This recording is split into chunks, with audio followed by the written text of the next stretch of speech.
And you left the door open. Somebody slipped inside. They're in there now. He should never have been discharged. You never knew He was dangerous. how it would be.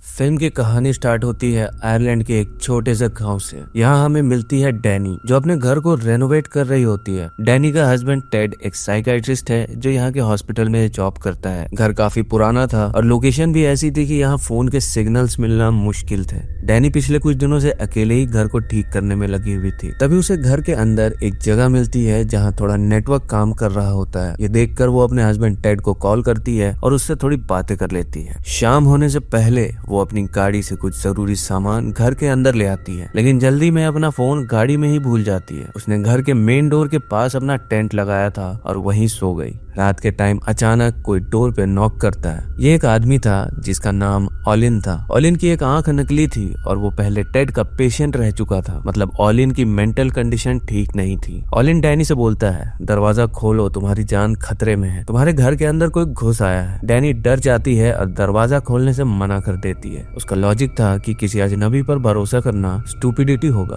ऑलिन का बोलने का तरीका काफी काम और convincing था। उसके expression से लग रहा था कि वो सच में डैनी की हेल्प करना चाहता है। वो डैनी से कहता है, अगर तुम्हें मुझ पे ट्रस्ट नहीं है तो पुलिस को कॉल कर लो, लेकिन अगर तुमने कुछ नहीं किया तो तुम मर जाओगी। खैर, उसकी बातें सुनने के बाद डैनी दरवाजे की तरफ बढ़ती है। अब उसने दरवाजा खोला या नहीं ये हमें नहीं दिखाया जाता, लेकिन इसी के साथ एक और सीन दिखाया जाता है जिसमें कोई चीज ऑलिन को बड़ी ही ब्रूटल तरीके से मार देती है। इसके बाद पता चलता है कि उस रात डैनी भी मार दी गई थी। किसी ने उसका भी बहुत ही बुरे तरीके से कत्ल कर दिया था। ये तो पक्का लगता है कि ऑलिन ही था जिसके लिए डैनी ने दरवाजा खोला होगा। और ऑलिन वैसे भी एक पागल आदमी था। इतनी सारी हॉरर मूवीज देखने के बाद हम गेस कर सकते हैं कि शायद ऑलिन किसी बुरी शक्ति के कब्जे में था। उसी बुरी शक्ति ने डैनी को मारा होगा और फिर ऑलिन को भी मार दिया। पर क्या सच में ऐसा ही हुआ था? ये राज आगे कहानी में खुलेगा। अब कहानी कुछ महीने बाद का टाइम दिखाती है। टेड यानी डैनी का हस्बैंड एक एंटीक शॉप में आता है। ये शॉप असल में डैनी की जुड़वा बहन डार्सी की थी। डार्सी जन्म से ही अंधी थी और एक साइकिक भी थी।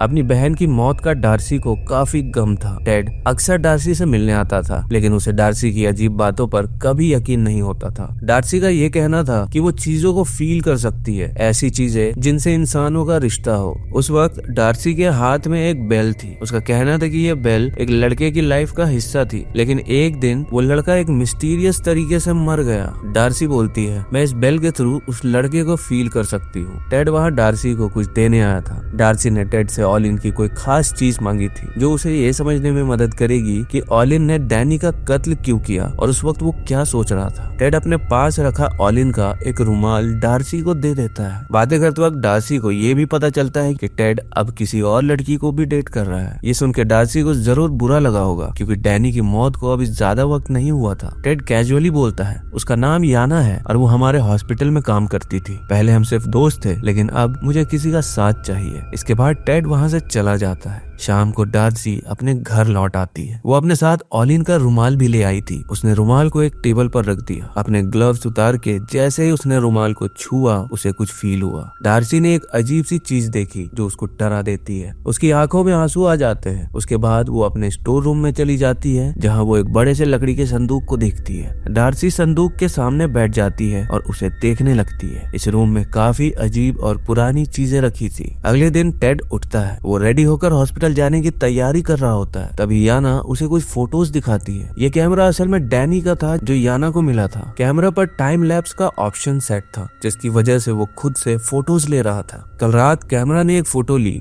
और उस फोटो में डैनी की परछाई थी, जबकि उसे मरे हुए काफी टाइम हो चुका था। टेड रात को ड्यूटी करता है, इस वजह से याना को उस घर में अकेले रहना पड़ता है। वही घर जहाँ डैनी की मौत हुई थी। इस वजह से याना को वहाँ अकेले रहने से काफी डर लगता है। टेड उसे समझाता है कि उन्हें बस कुछ दिन एडजस्ट करना होगा, लेकिन याना बोलती है, नहीं, जब तक तुम्हारी शिफ्ट नहीं बदलती मैं अपने अपार्टमेंट में रहूंगी। इस पर टेड मान जाता है। याना उसी दिन वहाँ से जाने वाली थी। इससे पहले कि टेड अपने काम के लिए निकले, याना उसे बताती है कि कल रात डार्सी ने एक अजीब सा गिफ्ट भेजा है। ये वही लकड़ी का संदूक था जो डार्सी के पास था। इस बात को लेकर टेड और याना दोनों सरप्राइज्ड होते हैं और उसी वक्त डार्सी उनके घर के बाहर खड़ी मिलती है। डार्सी को किसी ने इनवाइट नहीं किया था, फिर भी वो वहाँ आई थी। उसने कहा कि वो 1-2 दिन के लिए वहाँ रुकना चाहती है। याना को ये आइडिया पसंद नहीं आता, लेकिन टेड मना नहीं करता। टेड और याना दोनों को काम पर जाना था, लेकिन डार्सी फिर भी उस घर में रुकने की जिद करती है। लकड़ी के संदूक के अंदर एक अजीब सा लकड़ी का बना हुआ पुतला था। डार्सी उस पुतले को टेड को देती है। टेड याना से कहता है, जब डार्सी यहाँ से चली जाएगी मैं इस चीज को निकलवा दूंगा, तब तक इसे बर्दाश्त कर लो। टेड काम के लिए निकल जाता है और कुछ देर बाद याना भी वहाँ से जाने वाली थी, लेकिन उसकी कार की चाबियां कहीं खो जाती है। याना चाबियां ढूंढने लगती है, लेकिन वो मिलती नहीं। डार्सी वहाँ आराम से बैठी होती है, जैसे उसे पहले से ही पता हो कि क्या होने वाला है। डार्सी याना से पूछती है, क्या तुम अब नहीं जा रही हो? चाबियां न मिलने की वजह से याना को वहाँ रुकना पड़ता है। उस रात लकड़ी का वो पुतला डाइनिंग टेबल की एक कुर्सी पर बैठा होता है। याना डार्सी से पूछती है, क्या तुमने इसे निकाला? डार्सी का जवाब होता है, नहीं। शाम को याना डार्सी के लिए कुछ खाना बनाकर लाती है और दोनों के बीच थोड़ी बातें होती है। याना डार्सी के साइकिक होने के काम के बारे में मजाक उड़ाती है। डार्सी याना से एक सवाल करती है, अगर कोई स्ट्रेंजर तुमसे दरवाजा खोलने को कहे तो क्या तुम खोल दोगी? याना जवाब देती है, मैं इतनी बेवकूफ नहीं हूँ। ये सुनकर डार्सी को गुस्सा आ जाता है। वो बोलती है, मेरी बहन बेवकूफ नहीं थी,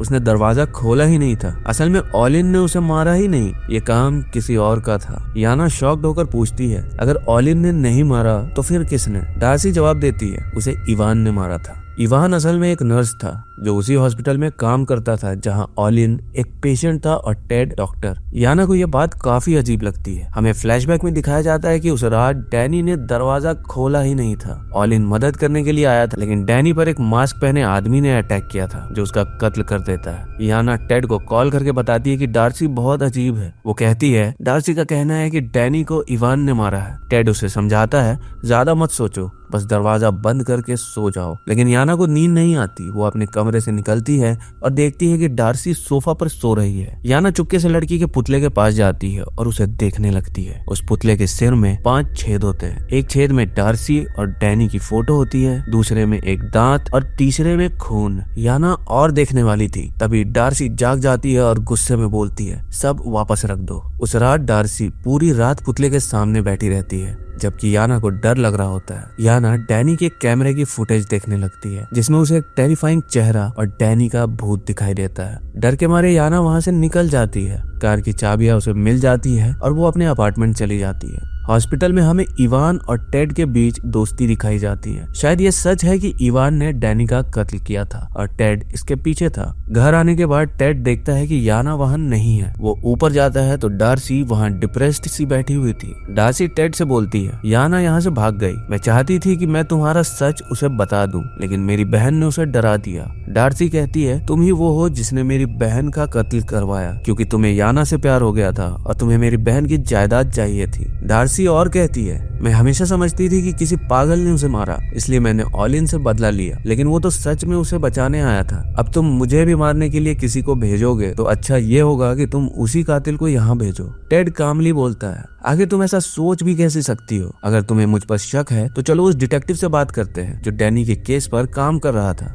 डार्सी को टेड की बातों पर बिल्कुल भी विश्वास नहीं था। टेड वहां से निकलते हुए कहता है, मैं ये फोन यहाँ रख रहा हूँ, मैं डिटेक्टिव को कॉल करता हूँ जो तुम्हें सारी बात क्लियर कर देगा। जैसे ही फोन बजे तुम्हें इसे उठाना होगा। टेड ये बोलकर वहां से चला जाता है, लेकिन अगले ही सीन में हमें फ्लैशबैक दिखाया जाता है जिसमें टेड और इवान मिलकर डैनी की मौत का प्लान बना रहे होते हैं। इवान एक पागल और सैडिस्टिक इंसान था जिसे लोगों को तकलीफ देने में मजा आता था। टेड को सिर्फ पैसों से मतलब था। टेड की प्लानिंग और इंस्ट्रक्शन पर ही इवान ने डैनी का कत्ल किया था। लेकिन सवाल ये है कि ऑलिन इस सब में कहाँ फिट होता है? मान लो ऑलिन की मेंटल कंडीशन ठीक नहीं थी, लेकिन वो एक अच्छा इंसान था। उसने टेड और इवान की प्लानिंग सुन ली थी और इसी वजह से वो उस रात डैनी को बचाने गया था। लेकिन डैनी ने ऑलिन की बातों पर ट्रस्ट नहीं किया और इसी वजह से उसकी मौत हो गई। अब तक एक और मिस्ट्री बाकी है, ऑलिन को मारा किसने? डार्सी ने कहा था कि उसने बदला लिया, लेकिन एक ब्लाइंड इंसान हॉस्पिटल के लॉक्ड रूम तक कैसे पहुंच गया? ये राज अभी भी क्लियर नहीं है। टेड वहां से निकलते वक्त फ्लोर की एक टाइल लूज कर देता है ताकि जब डार्सी फोन उठाने के लिए मूव करे तो वो गिर जाए, और एग्जैक्टली वैसा ही होता है। डार्सी फोन उठाने जा रही थी, तभी वो गिर जाती है और उसे चोट लग जाती है। टेड हॉस्पिटल पहुंचकर इवान को एक नई जिम्मेदारी देता है अब वो डार्सी को भी खत्म करे। इवान खुशी खुशी इस प्लान को एक्सेप्ट कर लेता है। टेड अपने फोन पर पहले ही कॉल मिला देता है ताकि इवान को पता चले कि काम करना कब है। इवान जब घर पहुंचता है तो सबसे पहले उसकी नजर लकड़ी के पुतले पर पड़ती है और फिर डार्सी पर। डार्सी गिरने के बाद बैडली इंजर्ड थी